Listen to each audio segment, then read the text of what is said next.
Hello all அஸ்ஸலாமு அலைக்கும். எல்லோரும் எப்படி இருக்கீங்க? உங்கள் டேவை ரொம்ப பாசிட்டிவ் வைப்ஸோட ஸ்டார்ட் பண்ணியிருப்பீங்கன்னு நினைக்கிறேன். Same here also. அண்ட் இன்றைக்கி நம்ம என்ன பார்க்க போகிறோம் அப்படின்னா பிரேக்ஃபாஸ்ட்.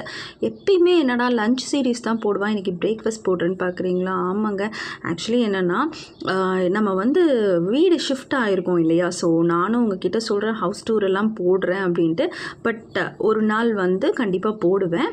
ஸோ அதனால் எனக்கு லஞ்ச் ரெடி பண்ணுறதை எனக்கு வீடியோ ஷூட் பண்ணுறதுக்கு எனக்கு டைம் இல்லாதனால தாங்க இந்த மாதிரி பண்ணுறேன். So breakfast morning breakfast Saturday சண்டேஸில் கொஞ்சம் லைட் ஃபுட்ஸாக எடுத்துக்குவோம். ஏன் அப்படின்னா லஞ்சுக்கு கொஞ்சம் ஹெவியாக எடுப்போம் இல்லையா? ஸோ அதனால் இந்த மாதிரி பிரேக்ஃபாஸ்ட் ஒன்று பிரெட் ஆம்லேட் ஆர் ஓட்ஸ் அந்த மாதிரி ஏதாவது ஒரு மாதிரி லைட்டாக எடுத்துக்குவோம். ஸோ மார்னிங் பிரேக்ஃபாஸ்ட்டுக்கு இதுதான். ஸோ யூஸ்வலி ப்ரெட்டுக்குன்னு சென்டரில் ஸ்ப்ரெட் என்ன யூஸ் பண்ணுவேன்னா மயோனைஸ் அந்த மாதிரி யூஸ் பண்ணுவேன். பட் இன்றைக்கி ப்ரெட் ஸ்ப்ரெட்டுக்கு சீஸ் க்ரீம்னு ஒன்று இருக்கும். ஸோ அது நல்லாயிருக்கும் அது ஆக்சுவலி.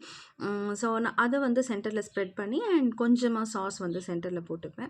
அண்ட் பார்த்திங்கன்னா ஒரே இதில் நம்ம 2 இது கூட இதில் நம்ம செஞ்சிடலாம் இல்லையா? ஸோ சென்டரில் ஒரு ஸ்லிட் மட்டும் போட்டுட்டு நீங்கள் 2த்துக்கும் ஃபோல்ட் பண்ணிங்க அப்படின்னா you will be getting 2 bread omelette.